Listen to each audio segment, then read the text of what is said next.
This is Joe Pugh for IFLTV here in Barnsley.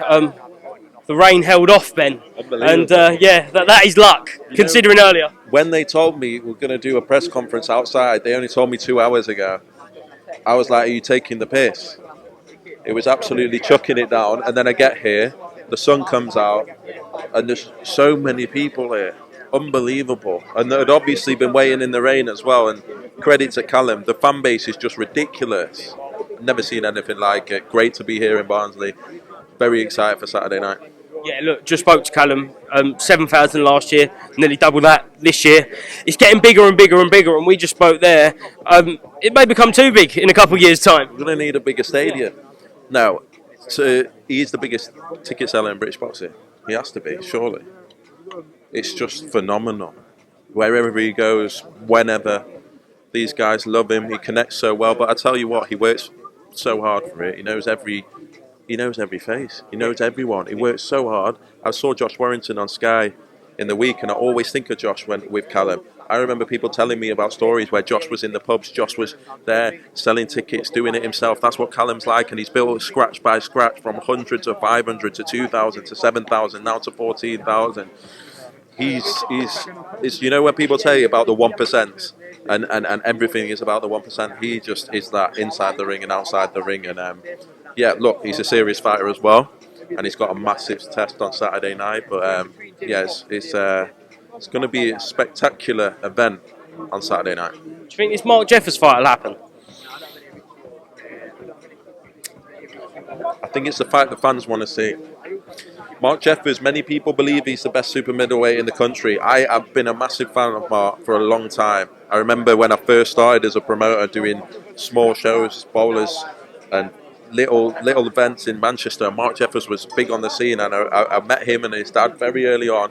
I knew he was going to be a top star. I knew how talented he was. I think he's world level. I'd like to see it, but I don't. He's got a tough fight against Sean Hemphill. It is a tough fight. Callum's got a tough fight. It's disrespectful, I think, to the opponents to talk about it too much, because they're both in tough fights, both great lads.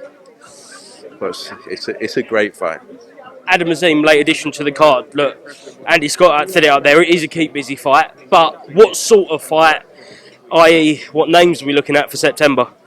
Look, we've had all sorts of offers.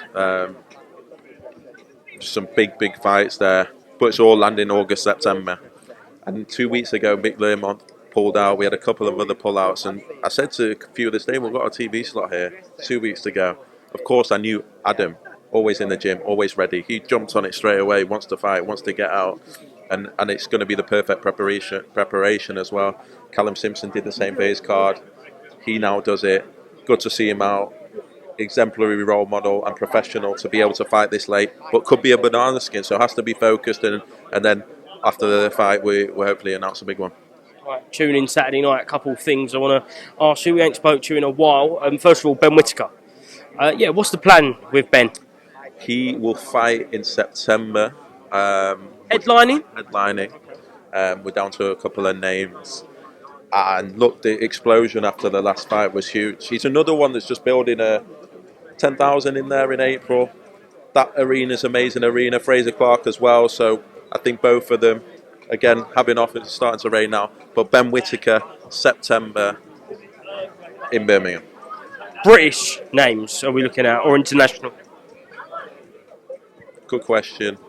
There's one of each right now. We're down to the final two. Everyone wants to fight Ben Whitaker. It's the biggest name in the division, really. Really, when you think about numbers, and yeah, he's set himself up now, and I can't wait. We're going to go inside. Yeah. We're going because it's raining. Right, don't Just picking this back up under kind of semi-shelter as the rain battles here on this Barnsley Barnstormer. Barnstormer. Well, that could be the title of the next Callum Simpson fight night, mate. It was so sunny, and now it's rain. It is. Right, so we spoke about Ben Whitaker. Now I want to move on to Chris Eubank Jr., the man of British boxing right now. I wouldn't even say the hour. The year. Okay. The man of the year. Is the rematch happening on the 27th of September, like heavily rumoured? I'm not sure on the exact date because we're not got there yet. I know that that's the one at Spurs potentially. Obviously, the fixtures are still to come out, but this could fill out any stadium. It could go to Wembley. It could go to Cardiff in the indoor arena. It could go anywhere. So it's. I think the fight became bigger after the fight. It was a massive before it, but what it did after was crazy. I think it's put British boxing on the map. I think it's been so good for the sport. I think people that never spoke about boxing are now talking about boxing just because of that fight. So if it can be done again in the right circumstances, then of course it should. It will happen, but when, where, I think still a few things to wait for and see. Has there been discussions, / is there room for discussions regarding difference in weight with this fight? I think, look, the fight itself did a lot for British boxing and it was unbelievable. But what do you want? You want the fighters to go in there, make as much money as possible, but come out safe. And I think it was the one concern of the night that might not happen. And so I think as organisers of the event, as everyone, that's the goal, isn't it? The goal is, Conor Benn's proven himself at the weight now. It was an unbelievable performance, very competitive, for a weight that he looks comfortable at. And now it's just, if we're going to do it again, which hopefully for British boxing's sake, we do it again because of how big it is, that it should be, the key is to just, as everyone involved, to make sure that there isn't those concerns and they come out safe. So can it be changed? Look, maybe it's the weigh-in, the actual weigh-in on the Thursday that could be looked at, because at the end of the day, the weight closest to the fight is really the one that matters from a sporting sense. Do we need to make the fighters get down so low? Maybe not. Maybe they don't. It's not for a world title. I think the key is we get a competitive fight, and everyone gets out safe.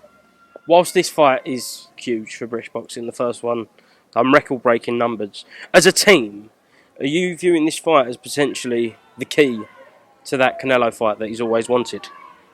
He has to win. I'm under no illusion he has to win in even better fashion to demand that Canelo fight. I think that Canelo fight happens. Genuinely, I think it happens early next year. But of course, he can't come in off the back of a loss against Conor Benn. So it's huge. It's massive.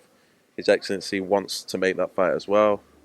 It might give the opportunity to Canelo to fight in the UK for the first time in his career, and possibly the only time in his career.